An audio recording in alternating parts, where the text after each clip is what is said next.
يا صباح الجمال على احلى اخوات في الدنيا، صباحكم كله رضا كده ان شاء الله.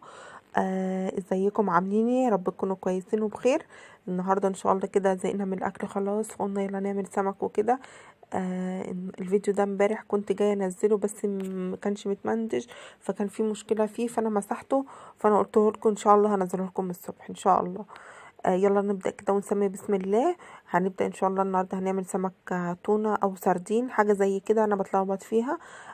دي تونة بلدي متهيألي كده، وهنقطع كده بصلتين كبار واتنين طماطم واتنين فلفل وواحد فلفل حراق.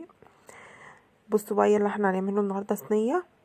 هنسمي بسم الله كده وهنجيب الصينية اللي احنا هنشتغل فيها. بصوا التتبيلة دي كده انا بعملها من السنة للسنة.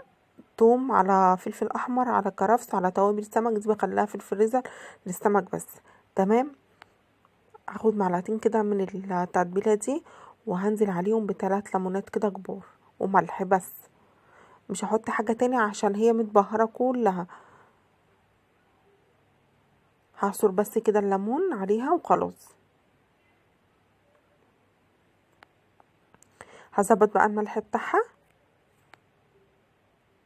يلا لو الفيديو شغال كده حطي لي لايك واشتركي في القناه وفعلي لي الجرس عشان يوصل لكم كل فيديو انا بنزله.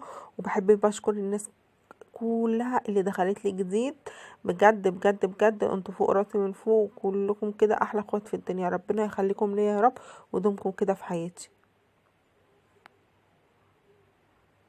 اهو هنزل بالخضار اللي انا كده مقطعاه. لو انت حابه تحطي بطاطس تمام زي الفل شغال، بس انا كنت مستعجله وما كنتش يعني كنت عايزه انجز وقتي عشان اليوم كان كله تعب كده وشقه من اوله. كمان ركبنا الغساله. انتوا عارفين بقى الدربكه والكلام ده بتاع يعني مهندس جاي بقى وكده وانتوا فاهمين طبعا، فكان اليوم كله تعب بقى. انا خليت هنا حبه خضار على جنب، هنحطه دلوقتي على وش الصينيه. هنرص بقى السمك كده بس بالراحه عشان السمك ده حساس جدا. بصوا مش مستحمل. انا نضفته وشلت منه الراس والسلسله كده ورميتها عشان احنا مش بنحبه كده، احنا بنحبه بالطريقه دي.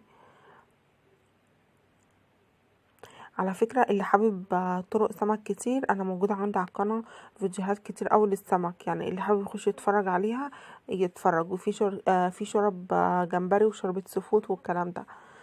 امسك بقى تتبيلة السمك كده هتبل بيها السمك اهو زي ما انتوا شايفين.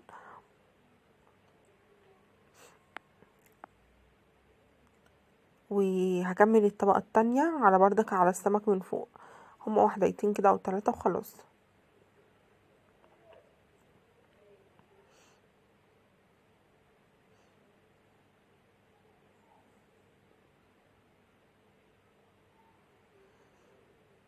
اهو همسك بقى بقيه الخضار اللي فايض معايا. لازم هكون مشغله الفرن قبلها بشويه عشان السمك ما يخشش على فرن بارد، لازم يخش على فرن سخن. محدش يضحك عليا في اللي انا بقوله، ايوه عشان ما ينزلش الميه بتاعته. تمام، لازم يخش على فرن سخن عشان يتشمع معايا بسرعه. همسك بقى الليمون اللي انا عصرته مش هرميه، هحطه بردك على وش السمك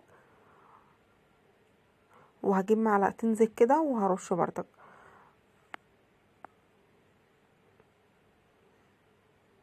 بصوا شكلها تحفة وطعمها كان جميل جدا والله العظيم.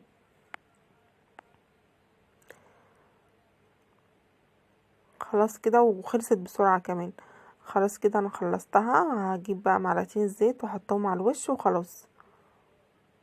طبعا انا قليت السمك بس مش قليته معاكم عشان انا عاملة كتير فيديوهات على قلي السمك والكلام ده، بس كنت عايزة اختصر وقت عشان ما اطولش عليكم، بس عشان في ناس كتير حرام شغالة من الباقة.